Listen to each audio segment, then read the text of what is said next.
예수님과 친밀함으로써 우리가 온전한 신앙생활을 할 수 있습니다. 예수님과 친밀하지 못하면 신앙생활이 힘들고 어렵게만 여겨지게 되는 것이죠. 예수님과 내가 친밀한 관계가 되어야 됩니다. 왜냐하면 여러분, 신앙은요, 예수님과 관계를 맺는 삶입니다. 하나님과 내가 관계를 맺는 것이고요, 내가 성령님과 관계를 맺는 것입니다. 예수님과의 관계가 온전하 친밀하지 못하면 여러분, 우리의 모든 삶이 어그러지게 되어 있습니다. 그래서 오늘 우리의 삶 속에 풍성한 삶의 열매를 맺으려면 예수님과 내가 친밀해야 됩니다. 그런데 오늘 예수 믿는 우리가, 예수님을 믿는 우리가 실제로 예수님과 친밀하지 못한 경우가 훨씬 더 많죠. 예수님과 친밀해야 되는데 친밀하지 못하게 되는 원인들이 여러 가지가 있습니다. 그 원인들을 우리가 잘 분별해서 이 문제들을 해결해야 됩니다. 첫 번째가 무슨 문제냐면, 예수님을 인격적으로 만난 구원의 은혜가 없기 때문에 그렇습니다. 인격적인 만남이 없는 것이죠. 인격적인 관계가 형성이 안 되어버리면 예수님과 친밀할 수가 없습니다. 그래서 어떤 면에서 이 구원의 은혜는요, 신비로운 체험이 아니라 인격적인 이 관계입니다. 내가 예수님과 인격적으로 새롭게 변화되어지는 이 인격적인 관계가 바로 구원의 은혜를 체험하는 것이죠. 지구촌 교회 원로 목사이신 이도원 목사님이 원로 목사로 물러난 후에 그분이 섬기는 교회에서, 소속한 교회에서 가끔 이제 설교를 하시겠죠. 그분이 설교한 내용 중에 제가 직접 들은 내용인데, 어르신이 이제 휴가를 맞이해서 부산에 가게 되었대요. 부산에 가서 휴가를 계시는 동안에 주일이 중간에 있어서 주일 예배를 드리러 어느 교회를 가서 예배를 드리러 사모님과 함께 갔다고 그래요. 그런데 그날 그 담임 목사님의 설교 중에 이분이 그런 이야기를 하는 거예요. 내가 이동원 목사님과 아주 친밀하다. 내가 이동원 목사님과 아주 친하다. 내가 이동원 목사님은 참 잘한다. 그렇게, 물론 그분은 좋은 의도를 가지고 그렇게 설교를 했겠죠. 간증도 하고. 그런데 그 이동원 목사님이 그러시더라는 거예요. 나는 그 목사님이 누군지 한 번도 만난 적이 없고, 그분이 어떤 분인지 나는 잘 모르는 분인데 그분이 나를 잘 안다고 그렇게 이야기를 하더네요. 저도 비슷한 경험을 했습니다. 어느 목사님이 다른 목사님을 통해서 저를 잘 안다고 그러더래요. 나보고 그러는 거예요. 박 목사님, 그 목사 잘 알아요? 나는 잘 모른다고. 난 이름 처음 듣는다고 했더니, 근데 그 목사님이 박 목사님을 너무 잘한다고 그러던데 나는 알지 못한다고. 그분이 제가 어느 기도원에 가서 설교할 때 그분이 그 설교 그 자리에 오셔가지고 제 설교를 딱 한 번 들으셨어요. 그 기도원 집회 때. 그리고 그분은 다니면서 나를 너무 잘한다고. 또 저희 학교 후배이기도 해요. 저는 한 번도 만난 적이 없는 분인데, 이 이동훈 목사님이, 과연 그 목사님이, 부산에 있는 어느 교회 목사님이 내가 이동훈 목사를 잘한다고 말하는 건요, 경험되어진 인격적인 관계가 형성이 되어서 아는 것이 아니고, 그냥 들은 지식으로만 아는 것이죠. 들은 것으로, 들은 소문을 가지고 내가 그분을 안다.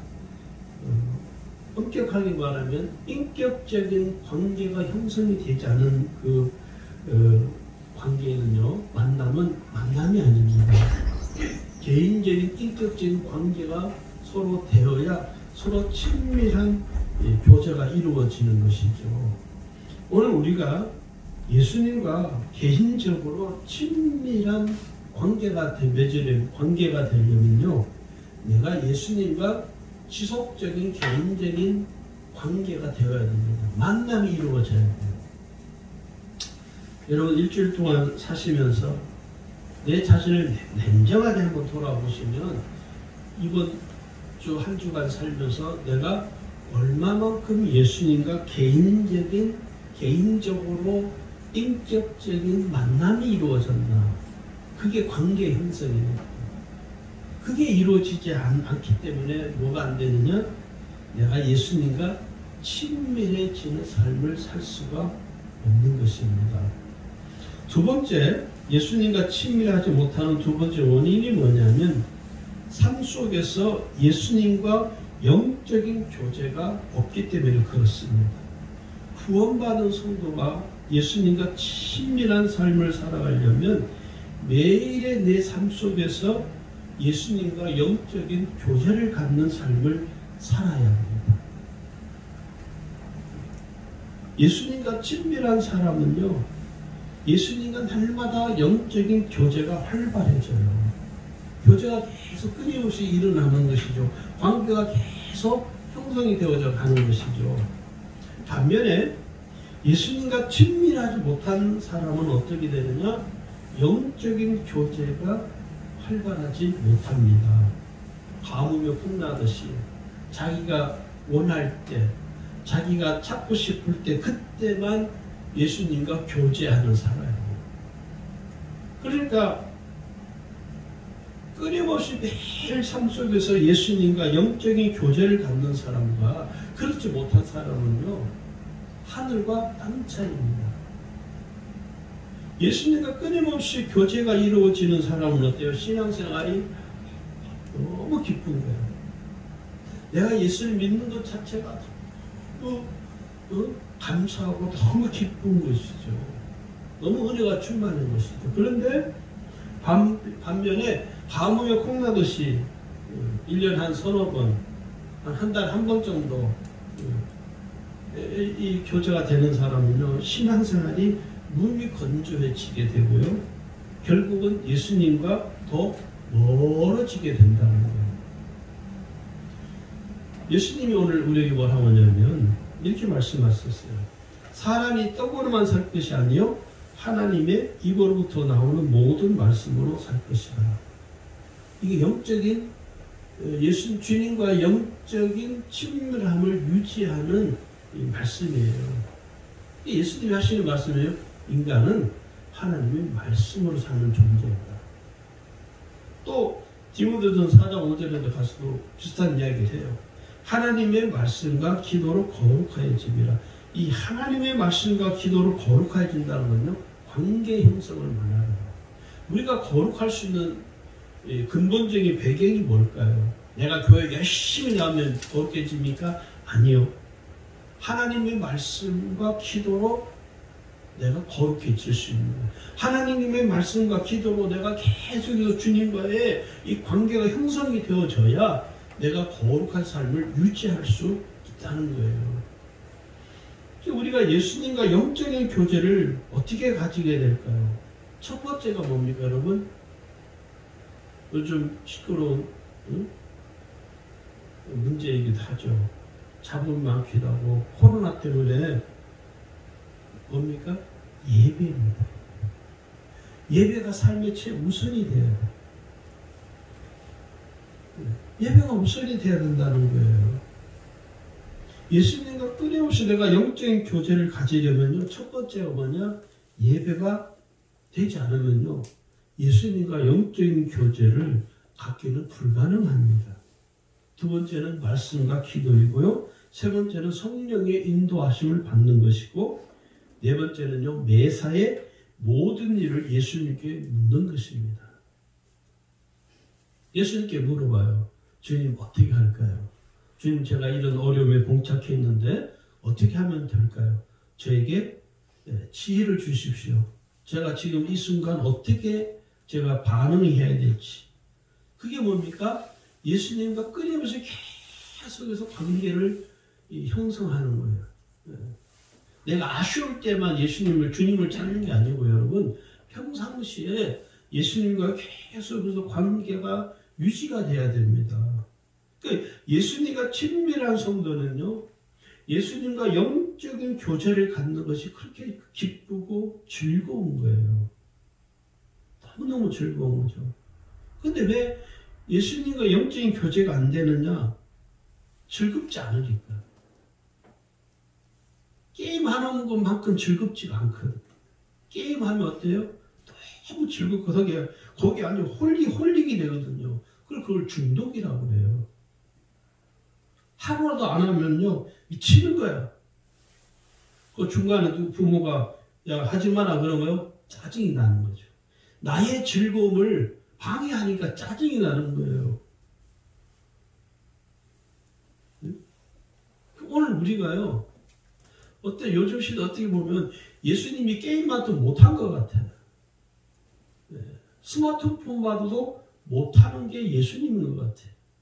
거기에 전부 모든 사람들이, 그래서 때로는요, 어떤 면에서 과학의 발달이, 문명의 발달이 우리의 신앙을 발목을 잡을 때는 훨씬 많습니다.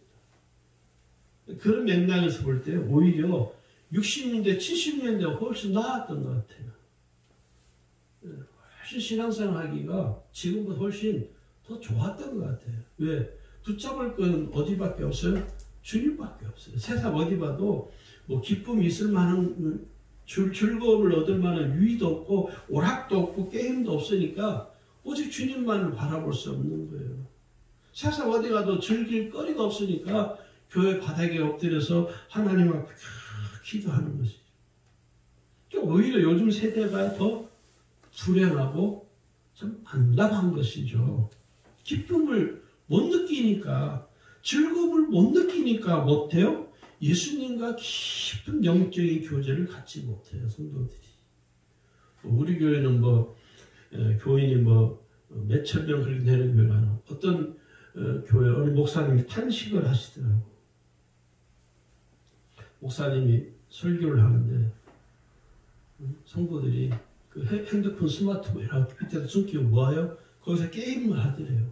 이어폰 딱 끼고. 요즘 이어폰도 유선 이어폰이 아니라 요즘은 다 블루투스 무선 이어폰을 해가지고요, 뭐 하는지를 몰라요. 밑에다 그 의자 밑에다 가리고 뭐해요? 게임하는 거예요. 정신없이 게임한대요. 왜? 목사 설교를 듣기 싫으니까. 그건 그 사람은 예배 드리러 온 게 아니죠. 예수님과 영적인 교제를 갖는 것 자체가 불가능한 것이죠. 세 번째는요, 삶 속에서 예수님을 의지하지 않기 때문입니다. 여러분, 우리가 썬데이 크리스찬이 되면 안 됩니다. 주일만 오는 크리스찬이 돼서는 안 돼요. 근데 안타깝게 많은 사람들이 직분자고 할 것 없이 썬데이 크리스찬이 너무 많아요. 주일에만 근근히 오는 것이죠. 또 신앙생활을요, 교회에 올 때만 하는 것이라고 생각한다는 거예요. 신앙생활은 교회에 와서만 하는 것이에요. 교회를 벗어나면 신앙생활은 생각하지도 않는 거예요. 그러니까 어떻게 안 돼요? 매일 내 삶 속에서 예수님을 만나고 인격적으로 예수님을 만나는 인격적인 관계가 이루어지지를 않는 것이죠. 우리의 삶 속에서요, 매일 예수님을 믿고, 여러분, 예수님 믿는 건요, 교회에 와서만 믿는 것이 아니라 매일 믿고 의지하는 거예요. 할렐루야. 네. 어떻게 예수님을 믿는데 교회에 와서만 예수님 믿나요? 그게 무슨 말이냐? 이런 말 쉽게 이야기할게요. 교회에 와서만 예수님이 생각나. 교회를 떠나면 예수님이 전혀 생각이 안 나. 그게 뭐예요? 그게 예수님을 안 믿는 거예요, 사실. 여러분, 사랑하는 남자와 여자가 서로 사랑을 해요. 그러면 서로 데이트하다가 서로 헤어져서 집에 갔어요. 집에 갔는데 누가 생각나요? 누가 생각나죠? 그 여인이 생각나는 거예요. 함께 조금 전까지 함께 기쁘고 즐겁고 껴안고 거시기하고 하던 그 연인이 집에 가서도 누워있는데도 가만히 누워있는데도 웃음이 나고 그 연인의 얼굴이 그냥 자동으로 떠올라요. 왜요? 사랑하고 있으니까. 서로 흠모하고 서로 사랑하기 때문에 서로 멀리 떨어지고 같이 있지 않는데도 그냥 머릿속에 그냥 떠오르는 거예요. 자연적으로. 그게 왜요? 관계에서 오는 친밀함 때문에 생긴 거예요. 그런데 우리가 실제로 예수님을 믿고 의지하면서 우리의 삶 속에서 그렇게 예수님이 늘 기억나고 늘 예수님이 생각나느냐 말이에요. 안 그렇다. 어떤 분이 그러시더라고요. 아이 목사님, 교회에 와서 예수님 생각나는 것만 얼마나 감사하냐고. 참 끔찍하죠. 그러니까 내 삶 속에서 24시간 동안 나와 동행하시고 늘 변함없이 나를 지켜주시고 늘 나와 함께 하시는 그 주님은 전혀 생각하지 않는 거예요. 예수님은 항상 나를 생각해 주시는데 나는 한 번도 예수님을 몸서리치도록 24시간 동안 그 주님을 마음에 품고 살아본 적이 없어요. 그러니까 예수님과의 관계는 나는 안 되는 거예요, 사실은. 그건 친밀함이 아니라는 것이죠. 그걸 제가 말하는 썬데이 크리스찬이라는 거예요. 주일에만 와서 예배 드릴 때만 잠깐 생각나는, 설교를 들을 때 그래 맞아, 예수님이 계셨네, 맞죠, 하나님이 계셨구나. 주일날 와서만 잠깐 한 몇 분 안 되죠. 1시간도 요즘 1시간 예배 안 끝나면 난리가 아니니까 1시간 안에 예배가 다 끝나야 돼요. 설교 들어봐야 몇 분 듣습니까? 한 3, 40분 듣죠. 그때 잠깐 설교 들을 때만 예수님이 잠깐 생각이 나는 거예요. 그러다 예배 마치고 주일 다 지나고 일주일 동안 살면서 단 한 번도 예수님이 기억나지 않고 단 한 번도 예수님을 생각하지도 않고 단 한 번도 예수님 이름을 부르지도 못하는, 그건 우리는 예수님을 의지하지 않는 삶이라고 보는 것입니다. 예수님을 내 삶 속에서 내가 의지하는 사람은 어떻게 의지하는 게 뭐냐면 늘 예수님을 바라보는 거예요. 그리고 예수님을 늘 생각하게 되고, 그리고 내가 어떤 일을 결정할 때 내가 결정을 하는 결정권을 예수님께 물어보는 거예요. 예수님, 제가 이것을 해도 될까요? 예수님, 제가 여기를 가야 되는데 가도 될까요?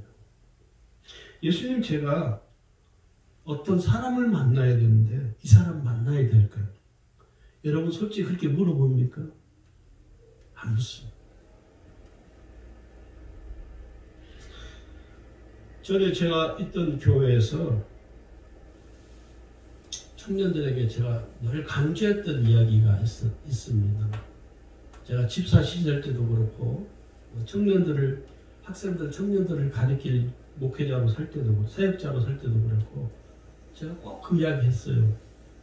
배우자를 만날 때 꼭 하나님께 물어봐라.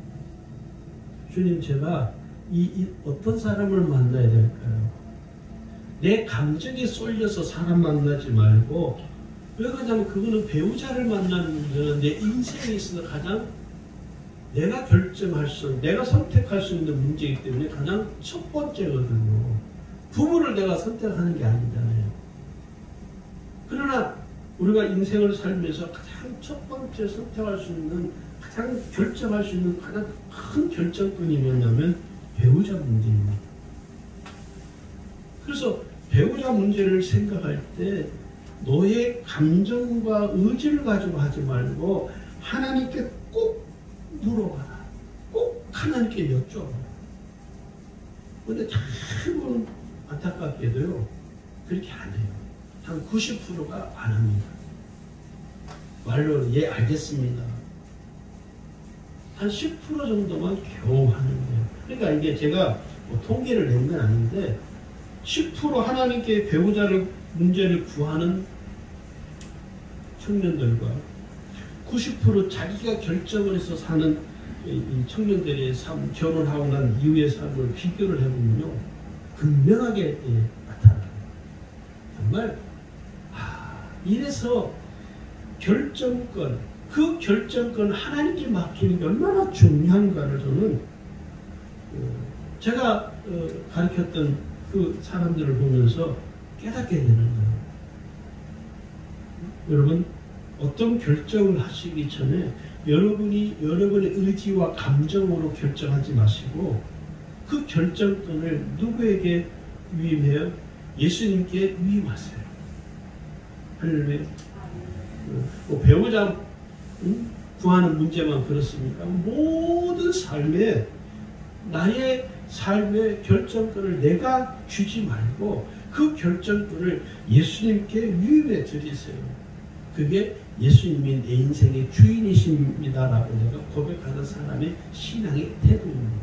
그러면 하나님이 그 일에 대해서 반드시 올바른 결정할 수 있도록 하나님이 여러분에게 은혜를 베풀어 주십니다.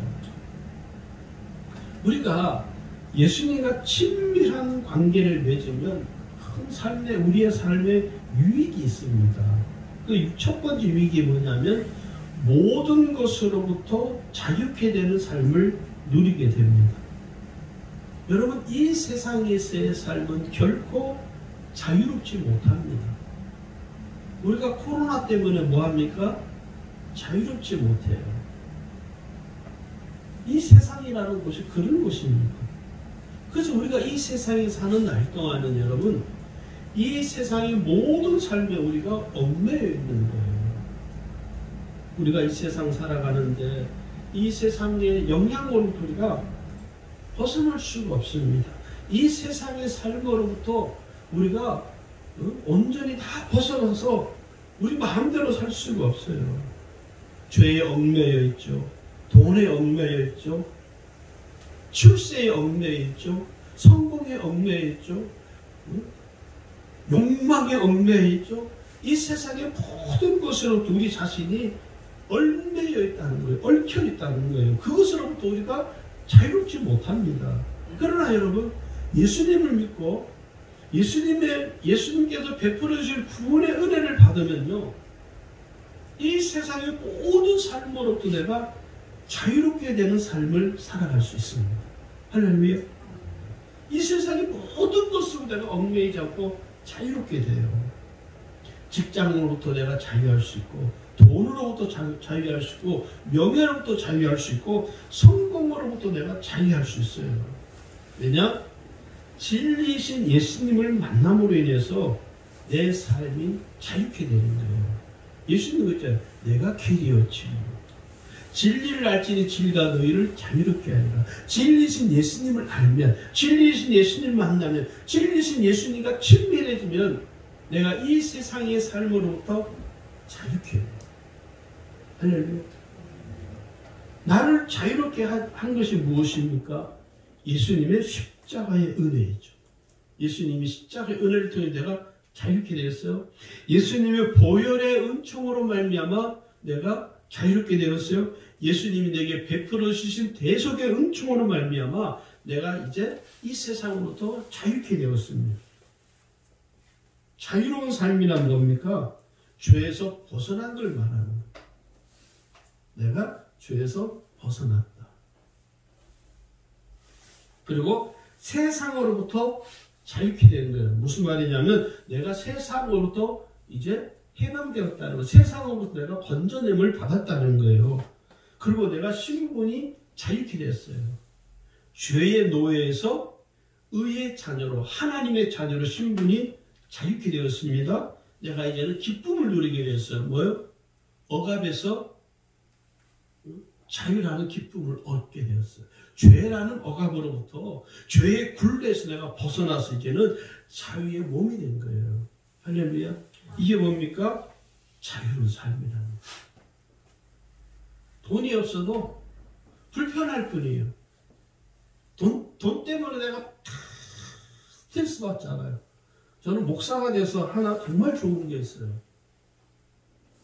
딱 한 가지 좋은 게 뭐냐면 돈에 대해서 자유롭다는 거예요. 우리 아이들한테는 미안하지만 돈이 없는 것 때문에 돈 때문에 내가 막 스트레스 받고 그러지를 않아요. 내 자식들한테 정말 미안한 일이지만 돈 때문에 내가 막 속거리고 돈 없는 것 때문에 막 스트레스 받고 한 가지 그거 하나는 감사해요. 자유롭게 될 수 있는 것이죠. 자, 두 번째는요. 예수님과 친밀한 관계를 맺는 삶이 되려면 삶의 열매를 풍성하게 맺게 된다는 유익이 있습니다. 예수님과 친밀한 사람은요. 어떤 사람이냐? 예수님을 온전히 믿고 의지하는 삶을 사는 사람이에요. 항상 나와 함께 하시는 예수님께서 나를 고아처럼 버려두지 않는다고 그랬거든요. 늘 예수님 안에 거하는 삶을 살아가게 됨으로 인해서 삶의 풍성한 열매를 맺게 된다고 오늘 예수님이 직접 말씀하셨어요. 요한복음 15장 5절에 보시면요. 나는 포도나무에 너희를 가지니 저가 내 안에 내가 저 안에 있으면 이 사람은 과실을 많이 맺나니 나를 떠나서는 너희가 아무것도 할 수 없습니다. 8절에 가면요. 너희가 과실을 많이 맺으면 내 아버지께서 영광을 받으실 것이요 너희가 내 제자가 되리라. 할렐루야. 이게 뭡니까? 유익이에요. 내 삶에 풍성한 열매를 거두게 하신다는 예수님과 친밀하면요. 나도 모르게 예수님이 나로 하여금 열매를 거두게 하십니다. 그 다음에 세 번째는요. 기쁨이 충만한 삶을 살게 된다는 것입니다. 예수님과 친밀한 삶을 사는 사람은요. 삶 속에서 날마다 기쁨이 있어요. 이 기쁨이 내 감정에 의해서 일어나는 기쁨이 아니고 예수님이 주시는 기쁨이에요. 내 감정에 의한 기쁨은요. 있다가 사라져요. 그래서 감정이 기복이 심한 사람들은요. 오늘 아침에는 기뻤다가 오늘 저녁에는 또 우울했다가 이건 기쁨이 아닙니다. 예수님 안에서 예수님이 주시는 기쁨은요. 감정의 변화에 의해서 나타나는 게 아니에요. 기쁨이 아침에도 기쁘고 점심에도 기쁘고 저녁에도 기쁘고 날마다 예수님이 내게 새로운 기쁨을 샘솟듯이 내게 주시는 것이죠. 왜요? 예수님과 친밀하기 때문에. 할렐루야. 이 기쁨을 우리가 가져야 돼요. 그래서 예수님이 주시는 기쁨은요. 영원한 기쁨이라고요. 내 감정에 의해서 환경에 의해서 내가 가지는 기쁨은요. 잠시 잠깐 있다가 사라지는 거예요. 응? 달새방 살다가 아파트 30평 아파트를 사서 이사를 했어요. 그 기쁨은요. 오래가야 한 달이에요.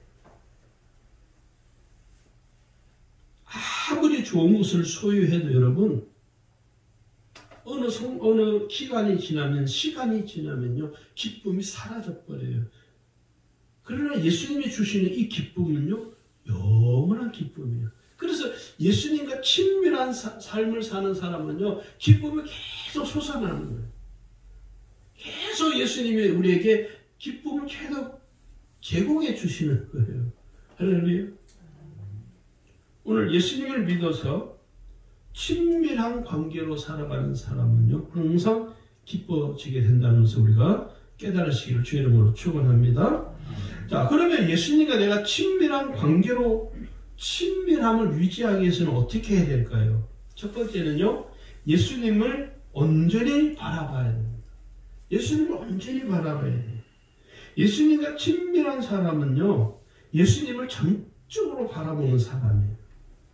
반면에 예수님과 관계가 어색하거나 불편하게 여기는 사람은요, 예수님을 바라보지 않습니다. 쉽게 말해서 이런 거예요. 예수님을 전적으로 바라보지 않는 사람은요, 불편해서 그런 거예요. 어색하기 때문에. 여러분, 사람 관계도 그렇잖아요. 내가 어떤 A라는 사람과 불편해, 관계가. 그래서 여럿이 이렇게 한 8명, 7명 있다가 다 가버리고 그 사람과 딱 단둘이 남았어. 그러면 여러분, 오는 것이 뭐죠? 숨이 콱 막혀요. 그런 경험을 안 해보셨어요? 내가 정말 평상시에도 저 사람 모습을 불편하다 여기의 사람하고 단둘이 남게 되면요, 마음이 답답해져요. 호흡 곤란이 올 수도 있어요. 그리고 시선을 내가 어디에 둘지를 모르는 거예요. 시선이 이리 갔다 저리 갔다 엄한 짓만 하잖아요. 스마트폰 막 쳐다보고. 여러분, 카페 같은 데 가면 한번 관찰을 한번 이렇게 해보세요.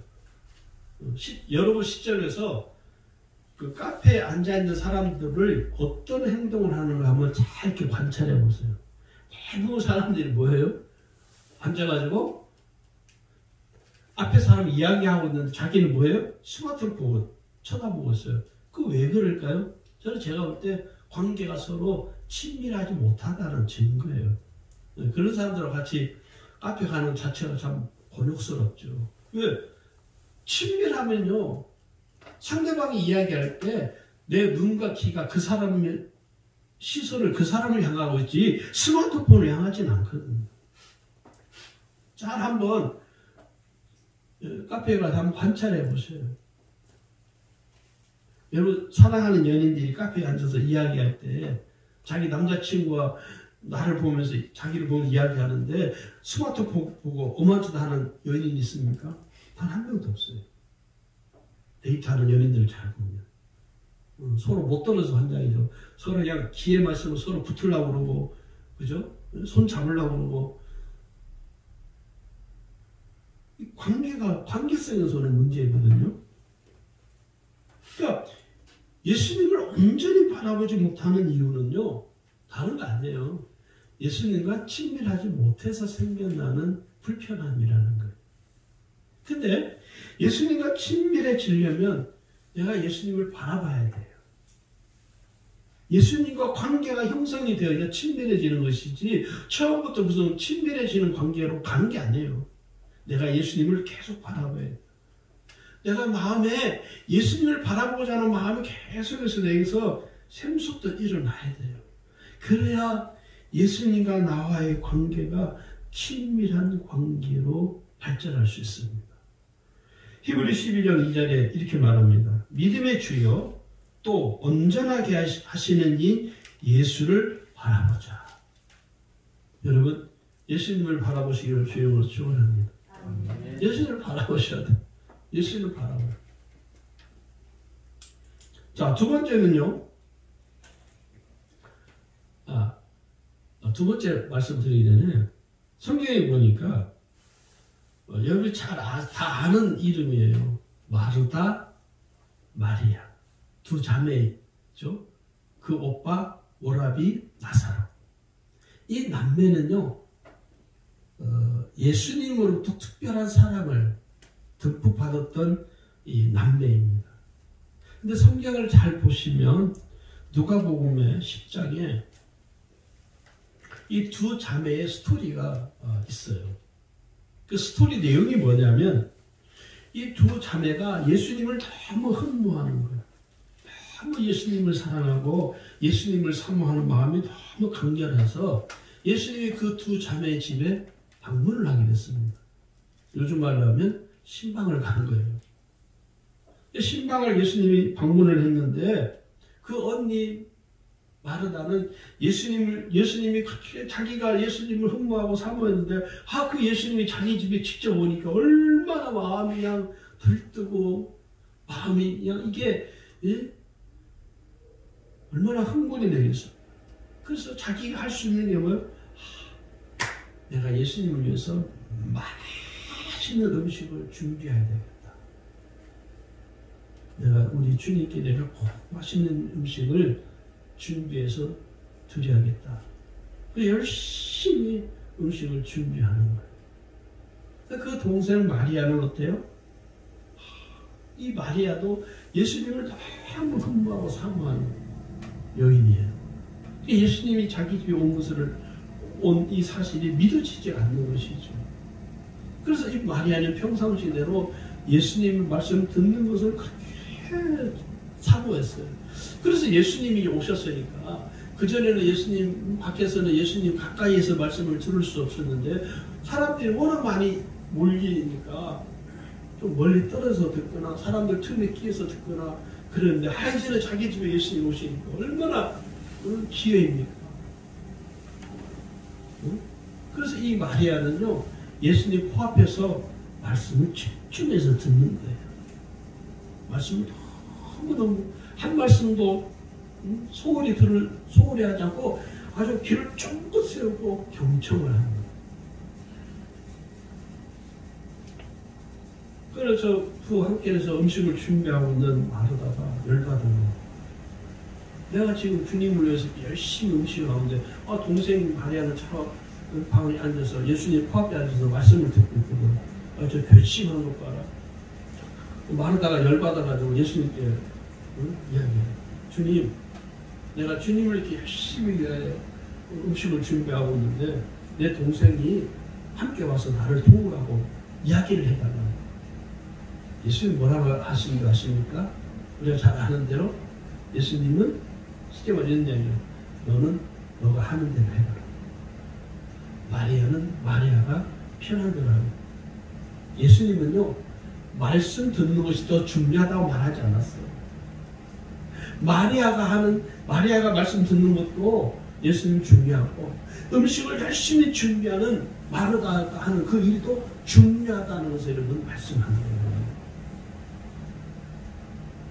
이게 뭐예요? 두 자매가 서로 다른 모습이지만 예수님을 흠모하는, 예수님을 사모하는 그 마음은 똑같다는 거예요.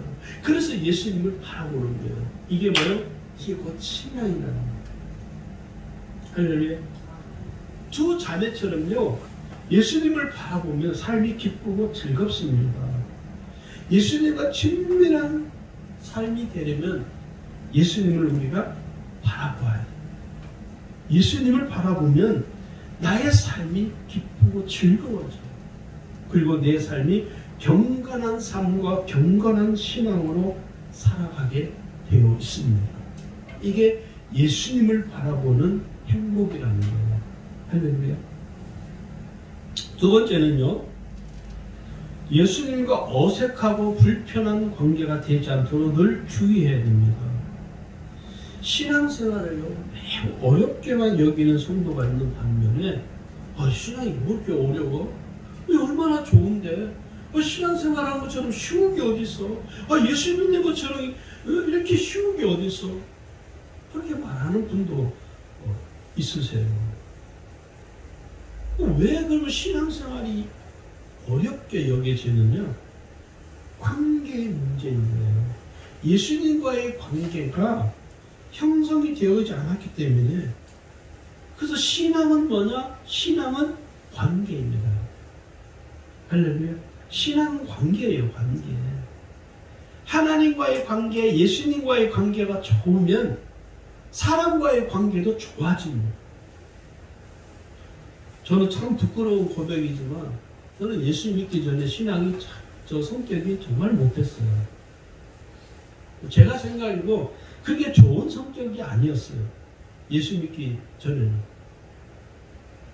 저는 제가 볼 때, 제가 보는 기준으로 좋은 사람은 제가 그 사람한테 한없이 잘해줍니다. 근데 제 눈에 딱 벗어난 사람은요, 쳐다도 안 봐요. 약간 극과 극의 성격이죠. 그래서 누가 나한테 해코지 하잖아요. 저는 보복합니다. 어렸을 때 제 이야기 하나일까요? 우리 가족들도 잘 모르는 이야기예요.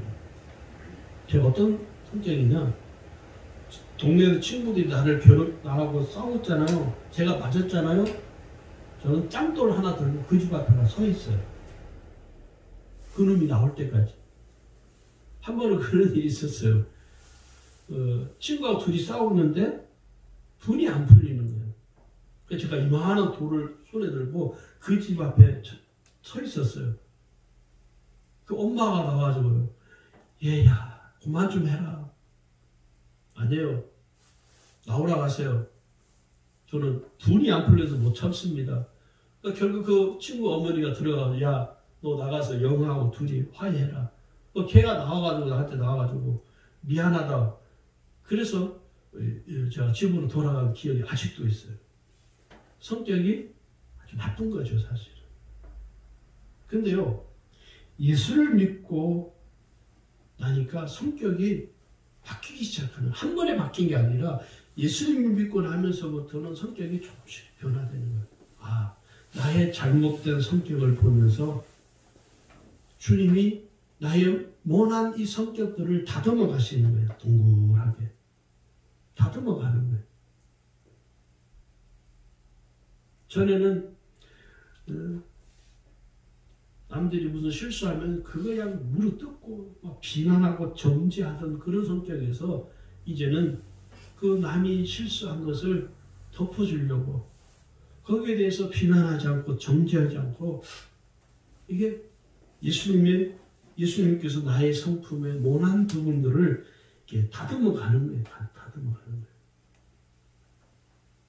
그게 뭡니까? 관계죠, 관계.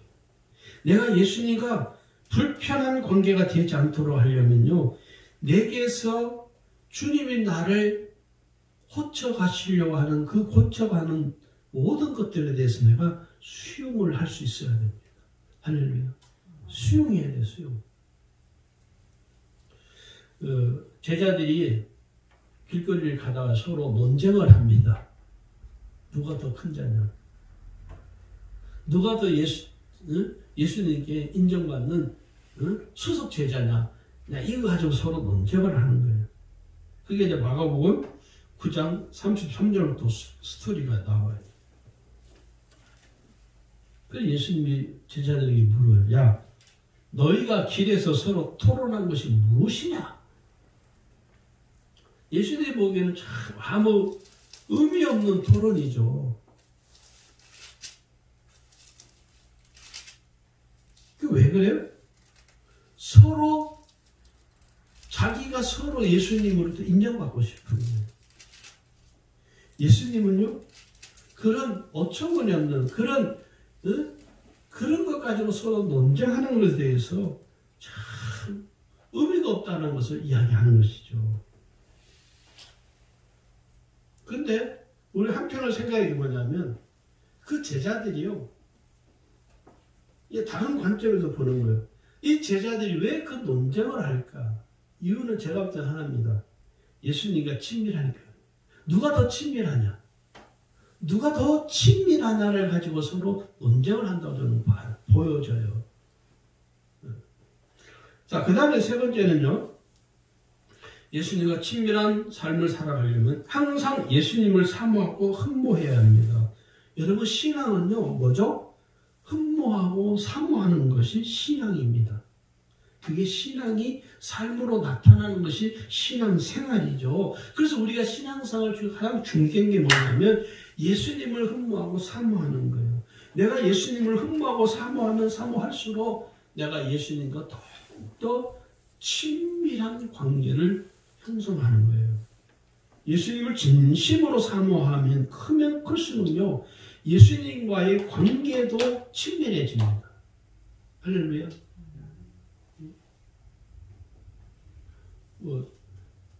지금은 우리 교회 없지만 지금은 이제 저기 충청도에서 대궁각을 사는데 내가 사실이라는 걸 이야기를 원하영이라고 했어요. 원하영이라고 했어요. 그 아이가 우리 교회를 아주 아기 때 왔어요. 아기 때. 아이가 굉장히 이쁜 애교가 많아. 이쁜 짓을 많이 해요. 그래서 제가 그 아이를 특별히 정말 사랑했어요. 보면 얼마나 말도 예쁘게 하고 지금 이제 고등학생이 됐는데 지금도 한 번씩 이렇게 생각을 하면 참 웃음이 나요. 아이가 참 예쁜 짓을 해요. 그러면서 그 아이가 그러잖아요. 자기는 나는 우리 목사님이 제일 좋아. 지금은 그런지 모르겠지만은 제가 그 이야기를 들으면서 너무 행복한 거예요. 아이의 말이지만 그 아이는 저를 그렇게 좋아하는 거예요. 나는 우리 목사님이 제일 좋아. 지금도 이렇게 생각하면 그 아이가 우리 교회에 있을 때 참 그 아이를 통해서 제가 많은 기쁨을 이렇게 하나님이 위로하기도 하고, 때로는 한 번은 그러는 거예요. 저한테 와가지고, 목사님, 제가 목사님 사랑하는 거 알죠? 알지? 또 그러는 거예요. 제가 목사님 위해서 기도하는 거 알죠? 그러는 거예요. 어른의 입에서 나온 말이 아니라 어린아이의 입에서 목사님 위해서 자기가 기도한다. 그게 뭡니까? 사모함이죠. 오늘 우리가 예수님과 친밀함을 유지하려면요, 내가 예수님을 흠모하고 사모하는 거예요. 할렐루야. 마지막 네 번째는요, 예수님을 닮아가는 것입니다. 신앙생활에서 가장 이상적인 모델은요, 예수님이십니다. 예수님께서 이 세상에 성육신 하심으로 이 세상에 친히 직접 강림하셨죠. 그래서 예수님의 공생애를 우리가 잘 살펴보면 예수님은 모든 사람들에게 감동을 주고 감격을 주는 삶을 살았습니다. 선한 영향력을 끼쳤죠. 그래서 우리가 온전한 신앙생활은 뭐냐? 예수님처럼 생각하고 예수님처럼 말하고 예수님처럼 행동하는 것. 이런 이야기 하니까 그러는 거예요. 아니, 목사님 그게 가능합니까? 가능하죠. 내가 지금 하는 이 말이 예수님이시라면 어떻게 말씀을 할까? 내가 지금 생각하는 이 생각이 예수님이라면 과연 이 생각을 하실까? 내가 지금 보는 저것이 예수님이라면 저것을 보실까? 내가 지금 하고자 하는 이 행동이 예수님이시라면 이 행동을 하실까? 우리가 한번 생각해 보면 우리의 삶에 있어서 절제가 되고요. 우리의 삶에 있어서 우리의 신앙이 경건한 삶이 안 될 수가 없어요. 근데 우리는 의식이 없잖아요. 아무 무의식으로 하잖아요. 아무 의식 없이 그냥 생각 없이 행동하고 생각 없이 말을 하고 생각 없이 가고 생각 없이 만나고 생각 없이 모든 행동을 하기 때문에 예수님이 너무 불편해하는 거예요. 여러분, 오늘 이후부터 이렇게 한번 해보면 좋겠어요. 내가 지금 말하려고 하는 이 말이 예수님이라면 어떻게 말씀할까? 내가 지금 가고자 하는 저것이 예수님이라면 정말 갈 수 있는 곳일까? 지금 내가 하는 이 행동이, 지금 내가 하고자 하는 이 행동이 예수님이라면 어떻게 하실까? 이게 뭐예요? 예수님을 닮아가는 거예요. 그러면요, 내 삶의 절제가 돼요. 내가 예수님이라면 어떻게 할까? 저는 그 성경 말고 성경을 제외한 책 중에 제가 구입을 해서 제가 읽는 책 중에 저는 이렇게 제 처제에 별도로 그 책을 이렇게 분류를 해놨어요. 그래서 그 책은 항상 읽어요. 수시로. 한 10번도 더 읽은 책도 있어요. 수시로 읽는 책 중에 하나가요. 예수님처럼이라는 책입니다. 맥스 루카도가 쓴 책인데 그 책에 이런 글이 써져 있습니다. 15페이지에 써있는 글이에요. 여러분 기회가 되시면 사서 꼭 보세요.